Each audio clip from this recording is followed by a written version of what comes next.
एक बार बुद्ध अपने भिक्षु के साथ भिक्षाटन के लिए किसी गांव की तरफ जा रहे थे। तभी अचानक बुद्ध के पैरों में कांटा लग गया। कांटा इतना तीक्ष्ण था कि चुभते ही रक्त की धार निकलने लगी। बुद्ध के भिक्षु ने रक्त को रोकने के लिए एक कपड़ा फाड़कर बुद्ध के पैर पर बांध दिया। इस घटना को कुछ लोग देख रहे थे जो कि बुद्ध से ईर्ष्या करते थे। उन्होंने बुद्ध से कहा, हम तो तुम्हें परम ज्ञानी समझते थे, लेकिन दर्द को तुम भी सहन नहीं कर पा रहे हो। तुम पाखंडी हो और ये हमने सिद्ध कर दिया है। ये कांटे हमने ही बिछाए हैं। इस गांव में तुम्हारा स्वागत नहीं, तिरस्कार होगा। इस गांव में तुमको कोई भिक्षा नहीं देगा। बुद्ध ने उन लोगों से अनुरोध किया कि कृपया करके मुझे इस गांव से भिक्षा लेने दो। बुद्ध के ईर्ष्यालुओं ने बुद्ध का उपहास बनाते हुए कहा कि अगर तुम्हें भिक्षाटन के लिए इस गांव में आना है तो तुम्हें अपने रक्त की बलिदान देनी होगी। तुमको इन कांटों के रास्ते से गुजरना होगा।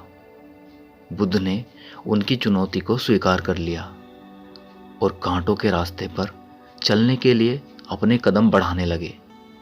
बुद्ध मुस्कुराते हुए कांटों पर चलने लगे। बुद्ध के साहस को देखकर गांव वाले चकित रह गए।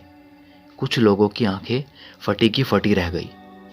गांव वाले सोचने लगे कि बुद्ध भिक्षा के लिए दूसरे गांव भी जा सकते थे, तो फिर कांटों पर चलकर क्या साबित करना चाहते हैं। गांव वाले बुद्ध के संदेश को इतनी जल्दी नहीं समझ पाए। यहाँ पर बात भिक्षा की नहीं थी, बल्कि जीवन को बदलने की थी। गांव वालों की भीड़ में एक सुमित नाम का युवक था जो बुद्ध पर हो रहे अत्याचार को देखकर द्रवित हो गया। सुमित दौड़कर गया और बुद्ध के पैरों के सामने से कांटे को हटाने लगा। बुद्ध के ईर्ष्यालु सुमित को रोकने लगे और गांव से दाना पानी ना देने की धमकी देने लगे। सुमित ने किसी की ना सुनी और कांटों को हटाते हुए बोला, आप इन मुट्ठी भर लोगों के वजह से अपने आप को कष्ट मत दीजिए। आप गांव में प्रवेश कीजिए। बहुत सारे लोग आपको भिक्षा देने के लिए आतुर हैं। बुद्ध ने सुमित को अपने पास बुलाया और आशीर्वाद देने लगे।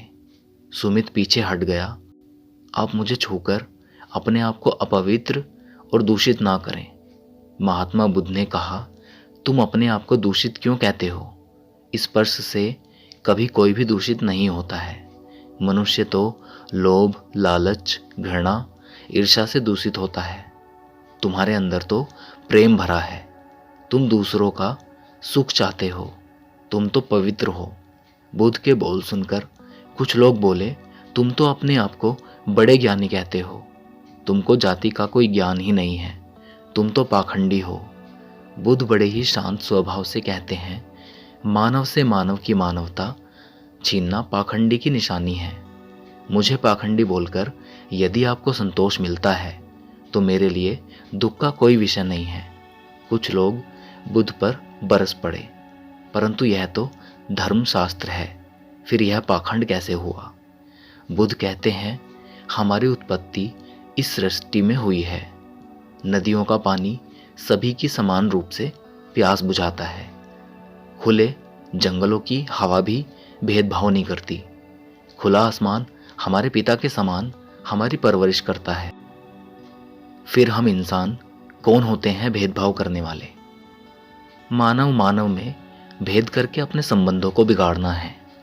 बुद्ध के वचन के बाद कुछ लोग कहते हैं, अगर आप इतना ही कहते हैं तो सुमित को अपना भिक्षु क्यों नहीं बना लेते?